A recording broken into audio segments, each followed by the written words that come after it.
Sorry, कुछ कारणवश से क्लास में कट गया था। तो मैं इस जो रिकॉर्डिंग है इसमें वहीं से शुरू कर रहा हूँ जहाँ से उसमें छूट गया था। ठीक है, ध्यान समझिएगा कि हम लोग पढ़ रहे थे कि लॉकर की सुविधा प्रदान करना। हमारा जो थर्ड काम है वो है लॉकर की सुविधा देना बैंकों का। हम लोग देखिए फिर समझते हैं कि हम लोगों ने अभी तक कहाँ तक पढ़ लिया था। तो समझते हैं कि हम लोग पढ़ रहे थे कि बैंकों के द्वारा दिया जा रहा कुछ अन्य सुविधाओं को, सामान्य उपयोगिता संबंधी कार्यों को हम लोग पढ़ रहे थे।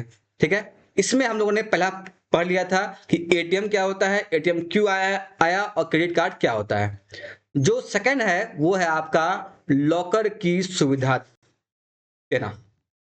ध्यान समझिएगा, बैंक आपको क्या बोलता है कि मान लीजिए आपके घर में कोई बहुत ही इंपॉर्टेंट कागजात हो, या फिर घर में बहुत सारा सोना है, सोना पड़ा हुआ है, सोना गहने हैं।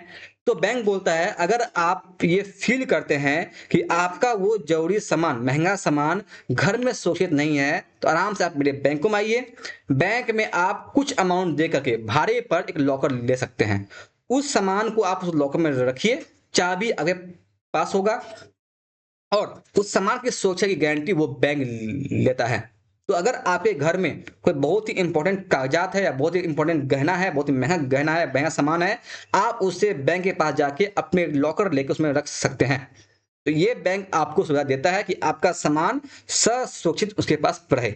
इसके लिए भी बैंक आपको ये सुविधा प्रदान करता है, इसे कहा जाता है लॉकर की सुविधा प्रदान करना। तो एक बात याद रहे, जब भी आप लॉकर लेंगे उस लॉकर के बदले आपको एक अमाउंट पे करना पड़ेगा। कुछ भाड़ा से, अच्छा रूम पे रहते हैं भाड़ा देते हैं, तो प्रकार से यदि आप लॉकर लेते हैं बैंकों पे, तो आपको उसके लिए कुछ किराया भी देना पड़ेगा। किराया बहुत ही कम होता है, आप आराम से लॉकर ले सकते हैं। तो लॉकर की सुविधा देना ये भी बैंकों का एक दूसरा अन्य सामान्य उपयोग संबंधी कार्यों में सेकंड कार्य है। अगर हम थर्ड में आए, तो थर्ड में सबसे इंटरेस्टिंग है यात्री चेक प्रदान करना। याद रहे, बैंक जो है, बैंक आपको एक खास तरह का चेक देता है। ये चेक आप सामान खरीदने के लिए यूज नहीं कर सकते हैं, ना ही इसका उपयोग आप कर पाएंगे कुछ अन्य कार्यों में। ठीक है, ये केवल और केवल मिलता है आपकी यात्रा के लिए। सपोज कीजिए आप कि आप विदेश गए, आप पढ़े लिखे बहुत अच्छे बड़े आदमी बने, आप विदेश गए, मान लीजिए आप अमेरिका गए। ठीक है, अब होता क्या है कि विदेशों में उसकी खुद की करेंसी होती है, अमेरिका में डॉलर है। आप सपोज कि आप अमेरिका गए, आपको आप मान लीजिए वहां रहना है एक मंथ तक। ऐसा तो नहीं है आप कि भारत से पूरा एक मंथ का पैसा लेके जाएंगे। तो आप क्या करते हैं, आप बैंक गए, अब बैंक में कहा कि मैं अमेरिका जा रहा हूँ, ये रहा मैं पासपोर्ट वीजा सब कुछ रहा, वहां मुझे ये काम है, वहां मुझे रहने के लिए जो मैं खर्च है उसे मुझे उठाना है। तो आप कृपया करके हमें एक चेक दीजिए, जो हम वहां जाएं, वहां पे लगे बैंक को दे, और वो बैंक आराम से मुझे डॉलर में रुपया दे दे। तो उस समय अभी मान लीजिए हमारा 1 रुपया है 85 रुपीज के अप्रॉक्स में है। तो 85 रुपीज के हिसाब से जो है जितना आप बनाएंगे यात्री चेक, वो आप चेक देगा को लिख के, आप जाइए वहां पर आपको आराम से पैसा मिल जाएगा। तो जो लेने का झोल था कि आप कैसे इतना कैश लेके जाएंगे वहां पर, वो आपको याद, वो समस्या खत्म हो गई। बैंक आपको आराम से वो सारा पैसा जो है एक चेक में लिख के देगा। वहां जाइए अमेरिका किसी भी बैंक में, उस बैंक में जाने के बाद जिससे भी मान लीजिए आपका यहाँ अकाउंट है एसबीआई में, उसे जो टाई अप होगा हो जाइए, बैंक वो आराम से आपको उस चेक के बदले पूरा जो अमाउंट है वो दे देगा डॉलर में। आराम से रहिए, अपना खर्च कीजिए। तो इसे ही कहा जाता है यात्री चेक, यानी कि ये मेनली दिया जाता है विदेशी यात्राओं पर। अगर कहीं विदेश जा रहे हैं, अगर बस वहाँ करेंसी बिल्कुल नहीं है, तो आराम से यहाँ के भारतीय बैंक से एक यात्री चेक लेके आप वहाँ का बैंक में जाकर दीजिए। अब वहाँ का बैंक आपको उस देश का करेंसी आराम से दे देगा। इसे ही कहा जाता है यात्री चेक। अब सर, अब वो बैंक का क्या फायदा होगा, तो वो बैंक बाद में अपना इस एसबीआई के ब्रांच में आके संपर्क करेगा, और उसे जितना अमाउंट उसने दिया है वो अमाउंट जो उसे एसबीआई दे देगा आपके अकाउंट से काट करके। ठीक है, ये है आपका यात्री चेक। तो विदेशी यात्रा में उस देश के करेंसी के उपयोग के लिए, उसके उद्देश्य करेंसी को पाने के लिए लोग जो है यात्री चेक लेते हैं बैंक से, और बैंक इसे प्रदान करता है। तो ये भी एक अच्छा काम है बैंकों का। ठीक है, तो उम्मीद है आपको ये बातें समझ में आई होंगी। तो देखते हैं इसका डिफिनेशन कि बैंक अपने ग्राहकों को विदेशी यात्रा के लिए, देखिएगा ये केवल मिलता है आपके विदेशी यात्रा के लिए, को सुगम बनाने के लिए वैश्विक स्वीकृति प्राप्त। देखिएगा, ये चेक वैसा होता है जो कि हर जगह इसका स्वीकृति प्राप्त हो। ऐसा नहीं है कि अगर मान लीजिए कि आप जा रहे हैं अमेरिका और अमेरिका वाले ने कहा कि हम नहीं मानते हैं एसबीआई के जाते चेक को, तो कोई फायदा नहीं है। तो वो वही बैंक देगा जिसकी चेक को पूरा विदेश में विश्व में सबको मानता है। अमेरिका भी मानेगा, यूरोप में भी मानेगा, चाहे वो मलेशिया सिंगापुर कहीं भी मानेगा। तो वैश्विक स्वीकृति प्राप्त आपको यात्री चेक प्रदान करता है। तो ये भी बैंक का एक बहुत ही अच्छा काम है। ठीक है, जिन्हें भी विदेश जाना हो आम जाइए बैंक में अपने यात्री चेक लीजिए, खूब मस्ती कीजिए विदेश जाके। उसका जो सेकंड काम है, वो थर्ड काम है, वो है साख प्रमाण पत्र जारी करना। ये कुछ खास है नहीं, जो आपके याद रखिए आपको विनिमय बिल मिला था, याद है आपको पढ़े विनिमय बिल, वही विनिमय बिल क्या है, साख प्रमाण पत्र। यानी कि बैंक अपने ग्राहकों को वस्तु और सेवाओं के विनिमय, वस्तु सेवा को लेन देन के लिए एक पत्र जारी करता है। इसका एग्जाम्पल भी है बिल ऑफ एक्सचेंज, विनिमय बिल।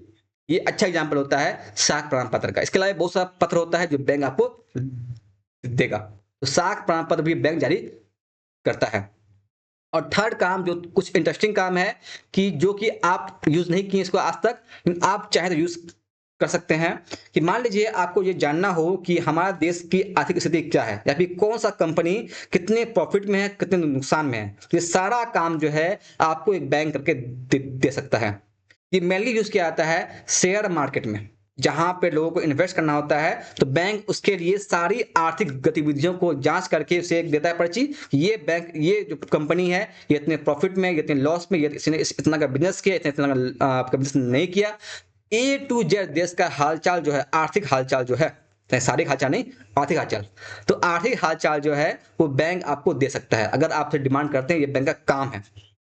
ठीक है, बैंक आपको ये देगा। याद रहे, बैंक आपको तभी देगा जब आपका वो अकाउंट देखेगा, हाँ ये भाई साहब ये अच्छे खासे अमीर लोग हैं, ये इन्वेस्ट कर सकते हैं, मेरा टाइम खाने नहीं आया है फालतू में, ये इन्वेस्टमेंट के लिए ही आया है। उस आधार पे बैंक जो है आपको पूरा आर्थिक स्थिति का, देश के आर्थिक स्थिति का जानकारी प्रदान कर सकता है। तो ये भी काम बैंकों का है। अब देखते भी होंगे जो लोग पढ़ते हैं करंट अफेयर सब, कि आरबीआई जो है हर साल हर समय कुछ न कुछ अपने देश के बारे में बताता है। हमारे देश में इतना इन्वेस्टमेंट हुआ, इतना ये हुआ, इतना वो हुआ, इतना फलाना बातें हैं, वो सभी बैंक आपको बताता है। आरबीआई तो आरबीआई एक बैंक ही है, भले वो केंद्रीय बैंक नहीं, बैंक तो है ना भाई, तो वो बैंक भी रहता है। ये भी एक कार्य है बैंक का, एक अन्य सामान्य उपयोगिता संबंधी कार्य है कि बैंक अपने ग्राहकों को सभी आर्थिक स्थिति की जानकारी भी प्रदान करता है। ठीक है, ये भी आपका एक बैंक का कार्य हो गया। चलिए, लास्ट व्यावसायिक बैंक का कार्य वो है एजेंसी संबंधी कार्य। ठीक है, कि लास्ट काम है बैंकों का। अब ध्यान समझिएगा कि बैंक जो है, बैंक आपके लिए कुछ अच्छा सा काम भी करता है, जैसे कि आपका लाइफ इंश्योरेंस, ये बैंक का काम नहीं है, ये बैंक आपको ये करके देगा। बैंक का द्वारा एलआईसी करना, हेल्थ इंश्योरेंस करना, सुकन्या योजना चलवाना, या बहुत सारे ऐसे कार्य हैं जो बैंक आपको देता है, जो जो बैंक का काम नहीं है, जो बैंक किसी को पार्टनर बना के आपका काम करता है। आज तो बैंक में आप याद रखिएगा, बैंक में आज आपका आधार कार्ड भी बनता है। तो बैंकों में आधार कार्ड बनना ये भी बैंक का एक बड़प्पन है, बैंक का ये अलग से कार्य है, इसको कहते हैं हम लोग एजेंसी संबंधी कार्य। जितने आप नाम सुने, एलआईसी लाइफ इंश्योरेंस करना, हेल्थ इंश्योरेंस करना, सुकन्या योजना चलाना, आधार कार्ड बनवाना, अभी बैंकों में कभी कभी जो है आपका इसका कोरोना का टीका भी लग रहा था। जितने आप ये कार्य देखते हैं, ये बैंकों का अपना लिखा हुआ कार्य नहीं है, ये बैंक अलग से आपको प्रोवाइड कर रहा है। इसे कहते हैं हम लोग बैंकों के एजेंसी संबंधी कार्य।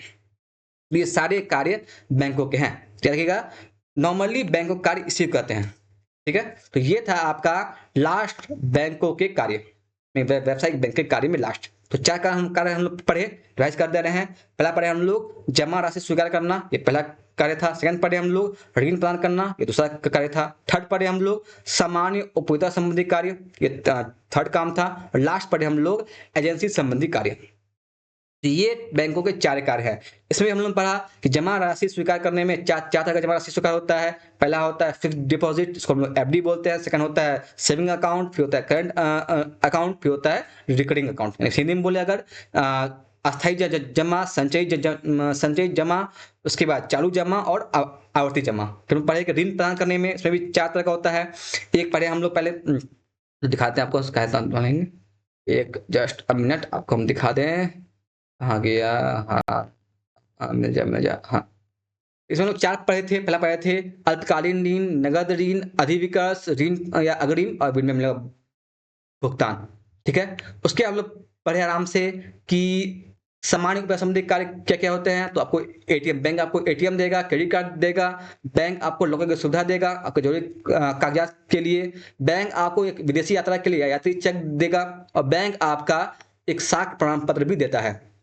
इससे आप बिना उस समय कैश के पास हुए भी आप अपना लेन-देन बिज़नेस जो है वो कर सकते हैं। उसके पहले हम लोग कि बैंक का कार्य है कि आपको अपने देश का आर्थिक जानकारी भी देना और लास्ट जो बैंक का कार्य पे हम लोग है एजेंसी कार्य, बैंक आपको बैंकिंग सुविधा के अलावा भी बहुत सारी सुविधाएं प्रदान करता है। ये था आपका व्यावसायिक बैंक का कार्य। तो अब जो हम लोग आगे पढ़ना है वो है सहकारिता सेक्शन। वो है सहकारिता, कोऑपरेशन, पार्टनरशिप, सहयोगी, दोस्ती, भाईचारा। इसे हम लोग पढ़ना है, लेकिन ये हम लोग पढ़ेंगे अगले लेक्चर में अच्छे से ढंग से। हर चीज पढ़ेंगे, ये क्यों महत्व रखता है, क्या काम है, सब पढ़ने वाले हैं। तो ये है आपका, यहाँ पे आपका लेवल मान लीजिए कि 80% ये खत्म हो चुका है। एक लास्ट लेक्चर होगा, उसके बाद ये पूरा चैप्टर आपका खत्म हो जाएगा। ठीक है? तो तब तक के लिए अपना ख्याल रखें, सुरक्षित रहें, अपने स्वास्थ्य का ख्याल रखें क्योंकि आपका एग्जाम बहुत ही करीब है। तो अपने स्वास्थ्य का अच्छे से ख्याल रखिएगा, ढंग से खाइए पीजिएगा, नींद लीजिए अच्छे से, आप खूब मेहनत कीजिए पढ़ाई में और कहीं कोई डाउट हो तो पूछ सकते हैं। ठीक है? कमेंट अगले फिर खुला हुआ है। तब तक के लिए अपना ख्याल रखें, बड़ों का सम्मान करें। धन्यवाद।